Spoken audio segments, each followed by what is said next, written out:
You know what? I think today's the perfect day for you to propose your business deal to Zach. Are you sure? Yeah, trust me, Beshi.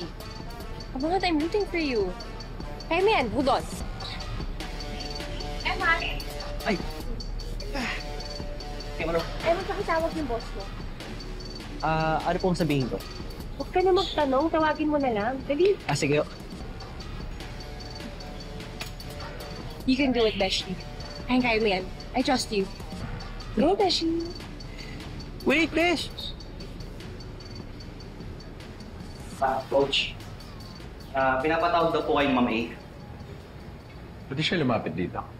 Hindi ko ho alam eh. Sabi lang ho, kailangan niya daw ho kayo. Hi, sir. Hello. How are you, sir? Yes, I'm good. Na-enjoy mo ba yung workout mo dito so far? Yeah. Ilang years ka na member dito? If I may ask. Going to. Going 2 years na.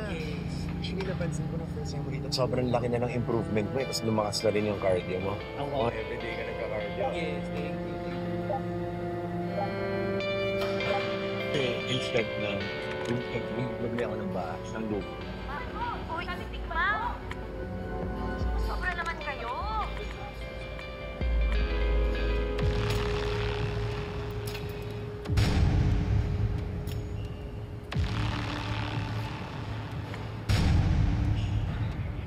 Million. 15? Oh. Wala pa equipment yan. Kausapin kita later, mabilis. Alright. Okay.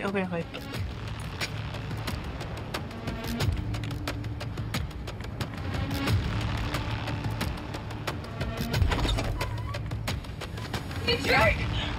Ano to? Bakit may ganito akong video sa? Ititigit ko ito ngayon na this is a violation of my privacy! Saan ba? Ano ba? I-delete ko. I-delete ko yan ngayon. Or else, anong gagawin mo? Isusumbong kita! Isusumbong kita sa pulis! Isusumbong mo ako. Oo, isusumbong kita! Fine! Report me to the police! Let them have a look. Iisip ko lang, ano kaya magiging reaksyon ng pamilya mo? Yan, fiancé mo. Pag nalaman nila to. Zach, hindi ko na yun. Hindi! Delete mo yan, Zach! Delete mo yan, Zach! Tumawa ko ba? Stop. Please. Zach, delete mo na, please. Please, Zach. Delete mo na yun. Please. No, please. No! Zach!